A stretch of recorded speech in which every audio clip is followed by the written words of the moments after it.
Selamat sore Bapak Ibu serta saudara-saudara sekalian yang dikasihi oleh Tuhan Yesus. Di sore hari ini kita akan kembali melaksanakan ibadah kebaktian rumah tangga atau kebaktian tengah pekan. Namun rupanya karena masih dalam suasana pandemi COVID-19, kegiatan ini masih dilakukan secara virtual. Dan di sore hari ini pembacaan firman Tuhan itu diambil dari Efesus pasal 1 ayat 15 sampai 23. Kemudian temanya mengenal Allah, membebaskan sesama manusia. Semakin kita mengenal Allah, berarti kita semakin membebaskan sesama manusia dari berbagai macam problema kehidupan yang dialaminya. Bapak Ibu serta saudara-saudara sekalian yang dikasihi oleh Kristus, kita sebagai manusia senantiasa menginginkan berada dalam kehidupan yang baik. Kita tidak pernah menginginkan ada orang lain yang berbuat jahat terhadap kita. Kita tidak pernah menginginkan ada orang lain yang zolim kepada kita. Sebab dengan perbuatan-perbuatan seperti itu, kita akan berada dalam penderitaan, bahkan akan berada dalam berbagai macam kesulitan. Demikian pun juga sebaliknya Bapak Ibu. Kita pun juga diharapkan tidak berbuat sesuatu yang tidak baik terhadap sesama kita. Kita pun juga diharapkan senantiasa mau berbuat yang baik kepada sesama kita. Kita tidak boleh zolim kepada mereka. Kita harus memberikan kebahagiaan kepada mereka. Bapak, Ibu, serta saudara-saudara sekalian yang terkasih dalam Tuhan Yesus. Kalau kita perhatikan berita-berita yang muncul, apakah itu televisi atau mungkin di medsos sekarang ini, banyak sekali tindakan-tindakan kekerasan yang dilakukan oleh umat manusia. Manusia lain bertindak atau menciptakan kekerasan bagi manusia yang lainnya. Bapak, Ibu, serta saudara-saudara sekalian yang terkasih dalam Tuhan Yesus, tanggal 25 November adalah hari pertama pelaksanaan kegiatan kampanye 16 hari anti kekerasan terhadap perempuan. Tanggal 25 November secara serentak, baik nasional maupun internasional, memperingati hari penghapusan kekerasan terhadap perempuan. Tanggal ini dipilih sebagai bentuk penghormatan atas meninggalnya Patria Mirabal dan Minerva Mirabal serta Maria Teresa Mirabal, atau sering disebut sebagai Mirabal bersaudara. Pada tanggal 25 November 1960, akibat pembunuhan yang dilakukan oleh penguasa diktator Republik Dominika Rafael Trujillo, Mirabal bersaudara merupakan salah satu simbol perempuan yang berani melawan kesewenang-wenangan atau kediktatoran negara terhadap rakyatnya, termasuk kekuasaan dan kontrol terhadap tubuh perempuan yang menyebabkan kekerasan terhadap perempuan. Oleh karena itu, Perserikatan Bangsa-Bangsa kemudian menetapkan tanggal 25 November sebagai Hari Anti Kekerasan terhadap Perempuan. Salah satu bentuk kekerasan berbasis gender pada perempuan adalah kekerasan seksual. Kekerasan seksual fisik dan non-fisik sampai saat ini masih menjadi persoalan besar baik di dunia internasional maupun di Indonesia.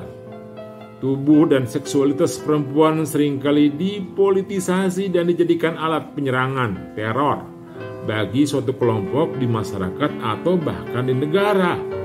Selain itu, kekerasan seksual merupakan bentuk kekerasan yang mengobjektifikasi tubuh sesama dan menghancurkan manusia secara holistik, fisik, psikis, sosial, spiritual. Seorang korban kekerasan seksual bukan hanya membuat perempuan menjadi terasing dari sesamanya dan masyarakatnya, namun juga menjadi terasing dengan Tuhannya. Relasi dengan Tuhannya menjadi terganggu. Dalam kebaktian Minggu, Matius 25 ayat 31-46, telah dijelaskan bagaimana Yesus mengidentikan dirinya dengan orang-orang yang dipinggirkan, ditindas dan menderita. Wajah Yesus dapat kita jumpai pada setiap wajah manusia yang ditindas, dianiaya, dan direndahkan. Wajah Yesus adalah wajah dari para korban kekerasan seksual yang ditindas dan diasingkan secara fisik, psikis, sosial, politik, dan spiritual. Pengenalan akan Yesus bukan hanya sebagai pemimpin yang berkuasa, tapi juga orang yang menderita secara fisik, psikis, sosial, politik, dan spiritual merupakan hal yang penting dan yang tidak boleh dilupakan dalam pembinaan iman. Inilah sebuah refleksi yang dituliskan oleh penulis surat Efesus, khusus di Efesus pasal 1 ayat 15-23. Yaitu tentang bagaimana pentingnya seorang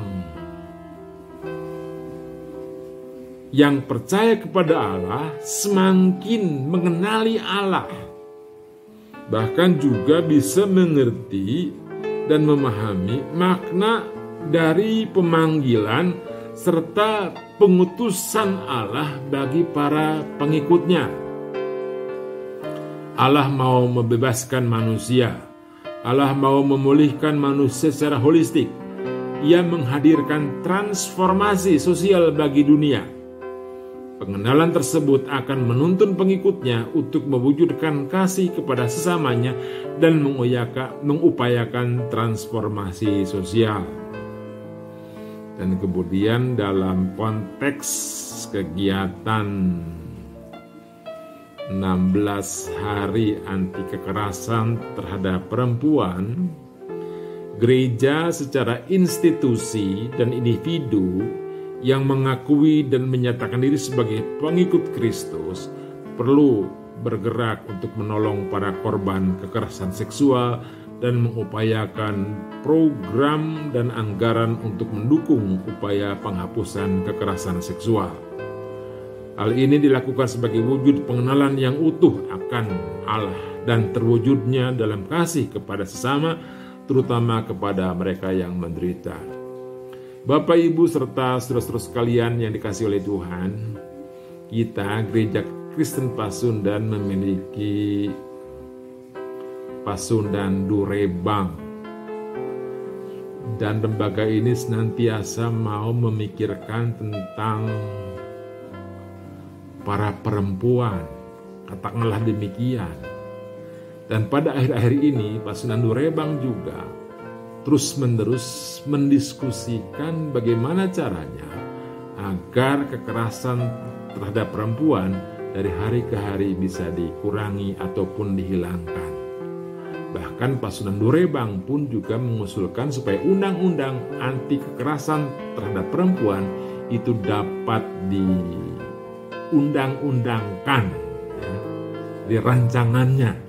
RUU ini dapat diundang-undangkan. Bapak Ibu, ada dua bahan untuk didiskusikan. Yang pertama soal bagaimana kita mau mendiskusikan atau belajar tentang keterlibatan jemaat dalam upaya penghapusan kekerasan terhadap perempuan ini. Demikian pun juga yang kedua, dimintakan untuk menyusun kegiatan serta aksi bersama bagaimana kita mau mengkampanyekan penghapusan kekerasan seksual dan kemudian dipublikasikan melalui media sosial. Tuhan memberkati. Amin.